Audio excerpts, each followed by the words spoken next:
കർത്താവ് നൽകി തരുവാൻ പോവുകയാണ്. നമ്മിലേക്കൊരു വലിയ ദൈവകൃപയെ കർത്താവ് നൽകി തരാൻ പോവുകയാണ്. കൃപയെന്ന് പറഞ്ഞാൽ അർഹിക്കാത്ത ദാനമെന്നാണ് അതിൻ്റെ അർത്ഥം. അർഹിക്കാത്ത ദാനം. ഇന്ന് ഈ ദൈവശബ്ദം കേട്ടുകൊണ്ടിരിക്കുന്ന നിങ്ങളോട് ഞാൻ പറയട്ടെ, ഇന്നേ ദിവസം പരിശുദ്ധാത്മാവ് അർഹിക്കാത്ത ചില നന്മകൾ നമുക്ക് വേണ്ടി കർത്താവ് നൽകി തരാൻ പോവുകയാണ്. അപ്രതീക്ഷിതമായ വഴികൾ കർത്താവ് നമുക്ക് വേണ്ടി തുറക്കാൻ പോവുകയാണ്.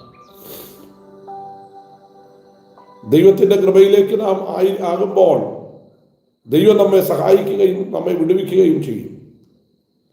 ദൈവത്തിൻ്റെ അത്ഭുതങ്ങളിലേക്ക് കർത്താവ് നമ്മളെ നടത്തും എന്നുള്ളതിന് മാറ്റമൊന്നുമില്ല.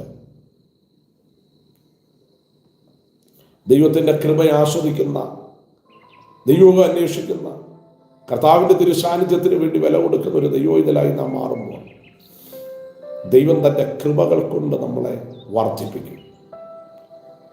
ദൈവത്തിൻ്റെ ആത്മാവ് ഇന്ന് രാവിലെ പറയാം,